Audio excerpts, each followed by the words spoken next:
Hi everyone, this is Veronica. और जैसे हमारा इन्वायरमेंटल ऑर्गेनाइजेशन का सीरीज़ चल रहा है लाइव नोट मेकिंग का, ताकि आप खुद से नोट्स बना के टाइम आने पे इजीली रिवाइज कर सकें और आपका प्रैक्टिस भी यहाँ पे हो जाएगा, आपको एक्स्ट्रा भी नहीं पढ़ना पड़ेगा। तो इन्वायरमेंटल ऑर्गेनाइजेशंस हम कर रहे थे, हमने कुछ एनजीओज और इंडियन ऑर्गेनाइजेशंस की बात की थी। आज हम करेंगे अब इंटरनेशनल ऑर्गेनाइजेशंस। ठीक है, तो अब हम इन्वायरमेंट में सिर्फ उन ऑर्गेनाइजेशन की बात करेंगे आज के लेक्चर में जो इंटरनेशनल ऑर्गेनाइजेशंस हैं। Okay, so let's start. तो आप भी साथ साथ नोट बनाएंगे तो आपको भी बहुत अच्छे से याद रहेगा, क्योंकि इसमें प्रीलिम्स में ज़रूर सवाल आता है थोड़े थोड़े समय में। This is very important topic. वही टॉपिक्स में इस सीरीज़ में जो फ्लो चार्ट से हम कर रहे हैं उसमें टच कर रही हूँ। Okay, so let's take a separate pen. और पहले हम यहाँ पे पढ़ेंगे इंटरनेशनल व्हेलिंग कमीशन, जिसको कहा जाता है IWC। तो दिस इज, इसके बारे में आप लिखिए इंटरनेशनल व्हेलिंग कमीशन है ये IWC। इसको आप शॉर्ट में आप पढ़े होंगे बहुत बार करंट अफेयर्स में भी। ठीक है, अब हम हर एक को जैसे कर रहे हैं कि इसका इस्टेब्लिशमेंट कब हुआ। मैं ESTD लिख रही हूँ, शॉर्ट में आप लिख सकते हैं ESTD, ताकि आपके नोट्स ज़्यादा हैवी ना बने।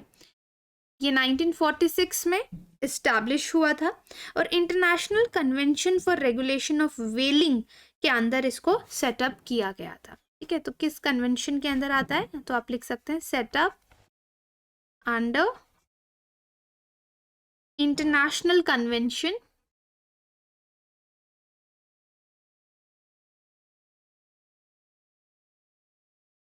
International convention for regulation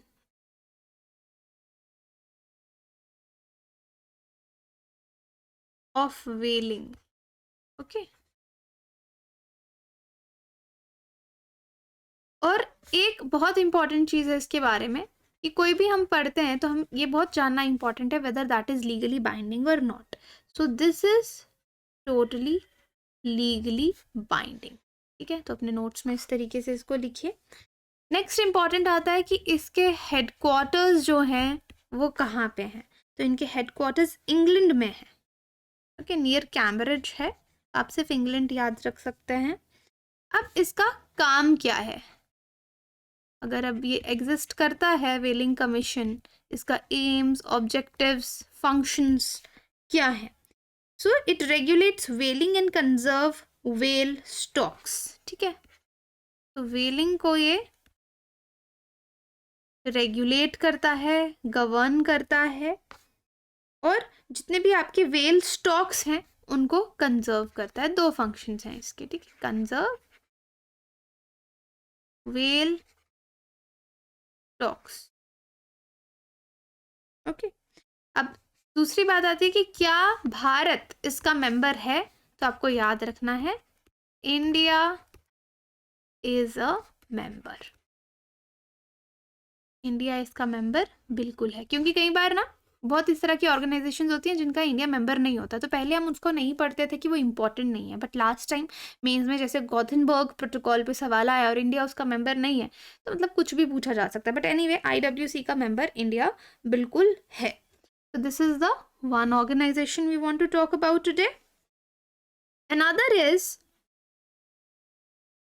number 2। Pen थोड़ा डार्क वाला ले लेते हैं, ये दिखेगा नहीं। ठीक है, नंबर 2 जो पढ़ेंगे वो है Arctic council. Okay, this is Arctic council. Arctic council क्या है, हर बार की तरह पहले देखते हैं कि इस्टेब्लिश कब हुई। 1989 में ये इस्टेब्लिश हुई है। ओके, फिर उसके बाद याद रखें कि कोई इंटरनेशनल कन्वेंशन होती है, कोई इंटर गवर्नमेंटल कन्वेंशन होती है। इंटरनेशनल मतलब उसमें कोई भी पार्ट हो सकता है, कोई private, public, government, non government, NGO, anything. जब हम इंटर गवर्नमेंटल ऑर्गेनाइजेशन बोलते हैं तो उसका मतलब सिर्फ उस देश की गवर्नमेंट्स ही इन्वॉल्व हैं, कोई प्राइवेट एंटाइटी नहीं है। So this is not an international but inter governmental organisation. ये इंटर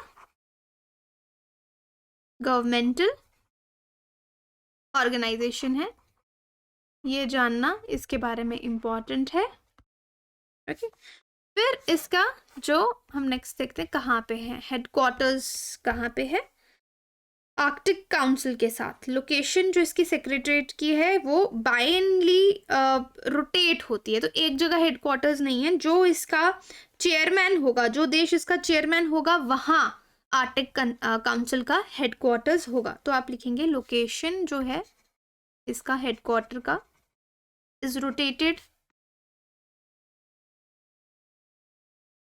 बाइनली, साल में 2 बार।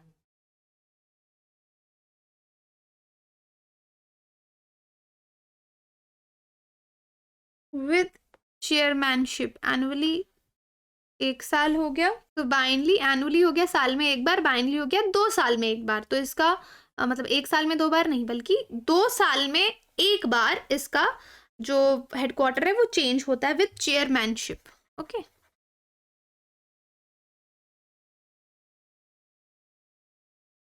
2 साल में 1 बार उसका चेयरमैन, जो भी चेयरमैन चूज होता है वो 2 साल के लिए रहता है, और वो जिस कंट्री का होता है, जो कंट्री चेयरमैन होती है वही उसका हेडक्वार्टर होगा। तो who are the members, Arctic council के मेंबर्स कौन हैं? तो आप देखिए यहाँ पे मैं सारे देशों के नाम लिखूंगी। यूएसए है, कनाडा, रशिया, आइसलैंड, इस रीजन में आएंगे वो तो होंगे ही ना, Denmark, Sweden, Norway,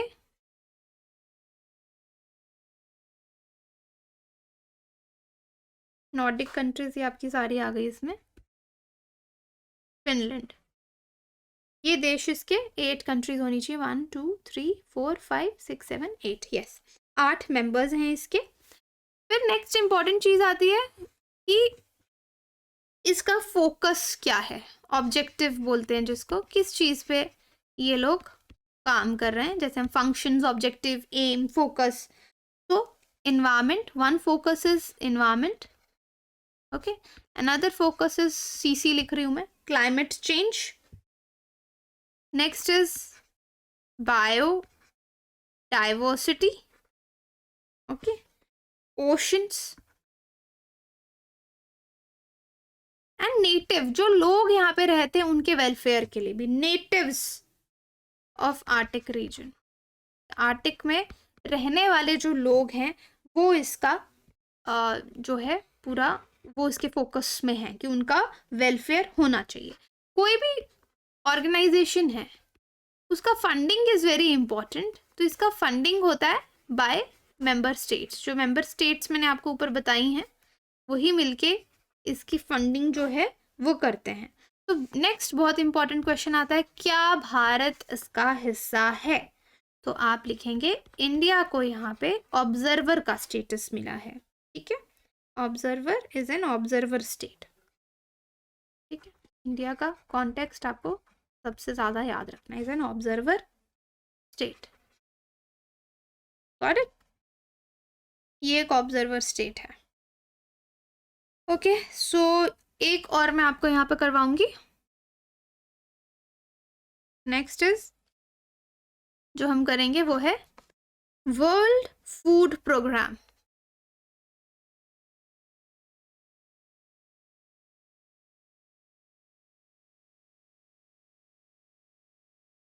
world food programme ये क्या है? अगेन कमिंग बैक कि ये इस्टेब्लिश कब हुआ, तो इट गॉट एस्टैब्लिश्ड इन 1963। किसने इस्टेब्लिश किया? By FAO and United Nations General Assembly. Okay, आप पूरा लिखना, मैं शॉर्ट फॉर्म में लिख रही हूँ, आपको मालूम ही होगी। United Nations General assembly, headquarters कहाँ है इनके? रोम। ओके, और अब इंडिया का कनेक्शन, इसमें भी हम इम्पोर्टेंटली बात करेंगे कि इंडिया का इसके साथ क्या कनेक्शन है। सो इंडिया लास्ट 50 साल से इनके लिए, इनके साथ काम कर रहा है। वर्किंग विद लिख दीजिए, वर्किंग विद WFP शॉर्ट में लिख रही हूँ, वर्ल्ड फूड प्रोग्राम के साथ फ्रॉम लास्ट 50 ईयर्स। ठीक है, और फोकस इंडिया का क्या है? Food aid provider, food provide करते हैं हम, कहीं पे ज़रूरत पड़ती है, फूड एड प्रोवाइडर। ओके, तो आई थिंक आज इतनी करते हैं, सो दैट नेक्स्ट लेक्चर में हम बाकी करेंगे। तो आज 1 2 3 3 ही किए हमने, हाँ 3 करी हमने। ठीक है, इंटरनेशनल ऑर्गेनाइजेशंस में इंटरनेशनल व्हेलिंग कमीशन के बारे में पढ़ा, आर्टिक काउंसिल के बारे में हमने पढ़ा, और हमने वर्ल्ड फूड प्रोग्राम के बारे में पढ़ा। ठीक है, नेक्स्ट हम कुछ 3 और रह गई हैं, उनके बारे में हम पढ़ेंगे, इंटरनेशनल ऑर्गेनाइजेशंस के बारे में। Okay, thank you guys, take care.